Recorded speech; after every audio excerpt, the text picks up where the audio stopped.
Hello, I'm Tom Bankston with BankBeat.biz. Thank you for being with us. We're very fortunate today to have Kevin Olson, President, CEO, Chairman of Grundy Bank in Morris, Illinois, with us. And he's also Chairman of the Illinois Bankers Association. Good afternoon, Kevin. How are you doing? I'm doing fine, Tom. How are you? Very good, very good.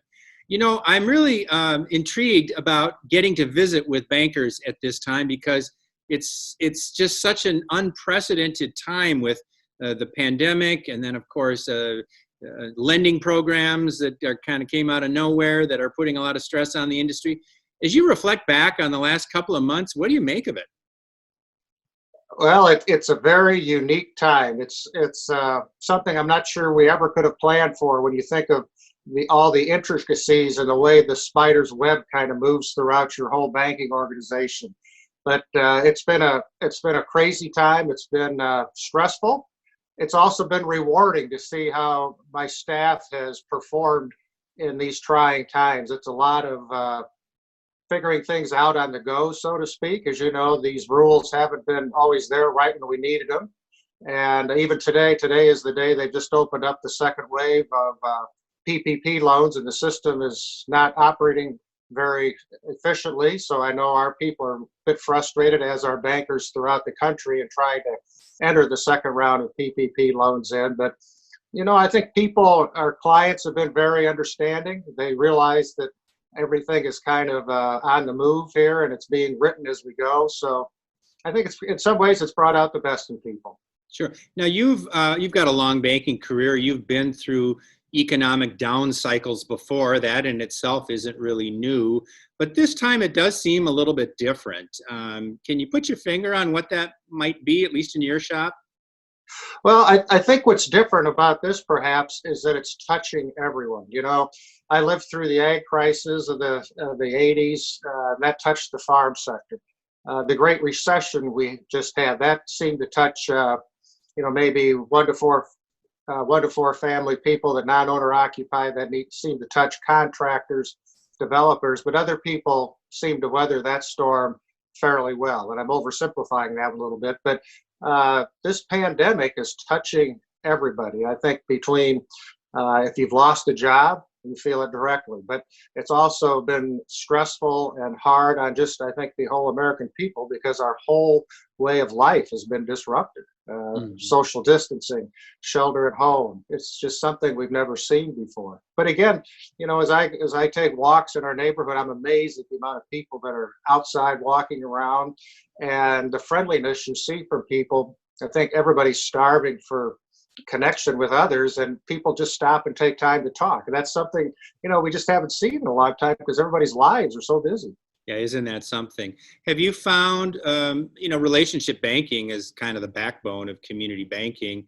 Has this situation made that more difficult, or do you believe that you and your team have found ways to adjust? I think it's made relationship banking maybe even stronger. I think, especially on with these PPP loans, some of our prospects maybe that we've been calling on for years, that are with maybe larger banks that don't stress the personalized touch as much. Maybe they're not getting the hand holding that we're able to give them, and they're starting to see, and they come to us, and I know they came to other community bankers looking for help on the PPP loans, just to even get them in the system. Now, we're going to be able to do that or not, I don't know, but we're sure trying to help them out. And they've been most appreciative, and several said, hey, we're going to bring you our business when this is over, regardless of how this works out with the PPP loan. Because I think in times of adversity, people appreciate having a person to call on, pick up the phone. They know somebody's going to answer the phone. And again, it's made those relationships, I think, even stronger. Sure. Well, that's great. And just so you're located about 65 miles southwest of Chicago. That's correct. To give folks a little sense of the geography here, how would you describe the economy in your region? It's an agricultural region, I understand. Just tell us a little bit about what you're seeing in terms of the economy. Sure. Well, up to the pandemic, I think our economy was rolling along pretty well. You know, house sales were moving along very good, and when you look at the Chicagoland area, we're kind of on the transition between, I would say, suburbia and more wide open space. So we get a little bit of benefit of both of that. The farmers, they're struggling, as I think most people know, because of depressed prices.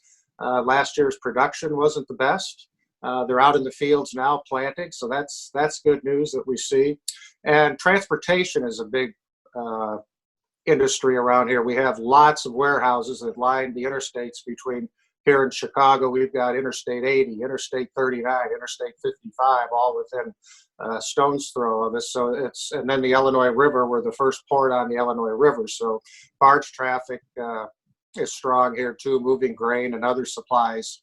So our economy has been pretty good. Now, what will the pandemic do to it? I don't know. We'll have to wait and see. And I think that's the big unknown for all of us.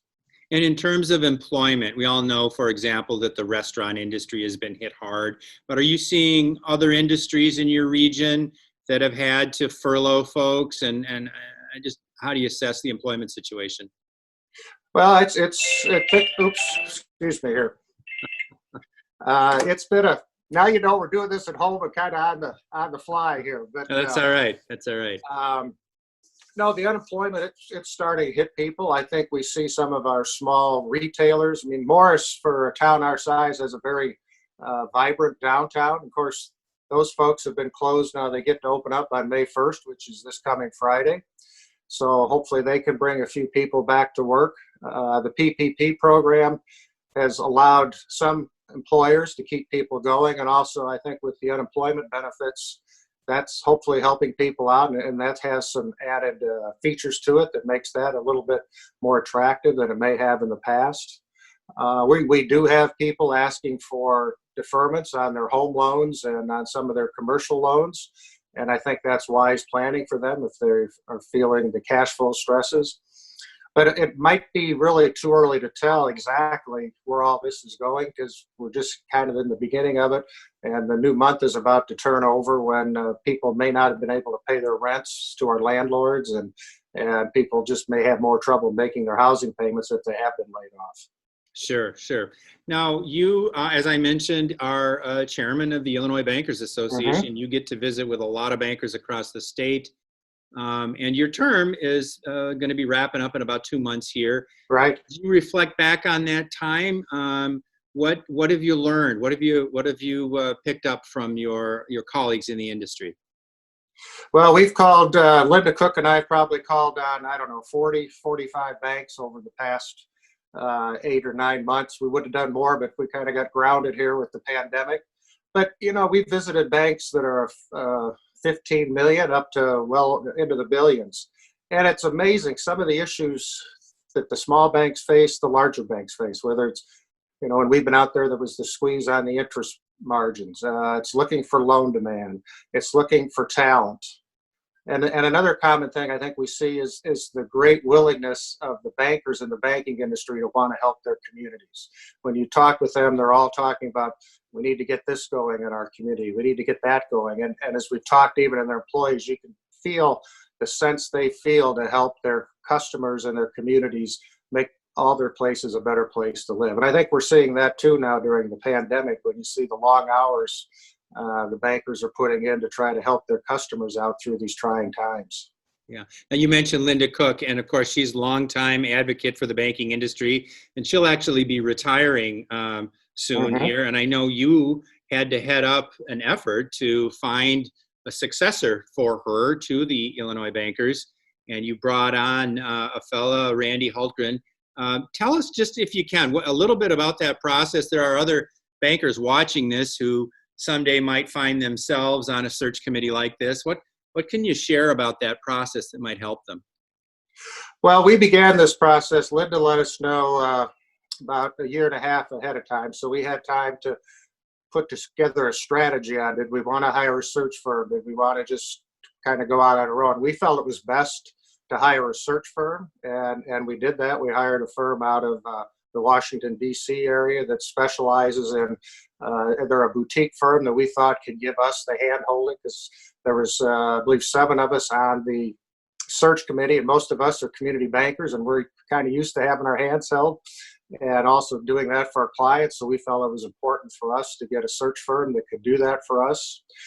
They scoured the country looking for applicants for us, and we whittled that down. I believe we interviewed 4 or 5 applicants in one day, and then took that down to 3, and then had a final interview with 3 candidates. And Randy Hultgren stood out in all that, and all of us were somewhat familiar with Randy from his years in Congress, and he was a very good supporter, served on House Financial Services Committee, and was very knowledgeable of our issues too. And I think a lot of the bankers in the state will know him. And I've enjoyed getting to know him even better now as we've been through the search process a little bit now. He started April 6th, so Randy's in his 3rd or 4th week now. And what a time to start when you can't even go to work. You got to work from home and can't meet the staff. But, Randy's got the personality. I think he'll work through all that. And I think the bankers in the state of Illinois will truly enjoy having Randy as our spokesman. Sure. Okay. Well, Kevin, I really appreciate you spending a little bit of time with us. Obviously, a lot going on in the industry across the country and in Illinois. So really appreciate your comments. Thank you very much. Well, thank you for having me. I wish you all the best. You bet.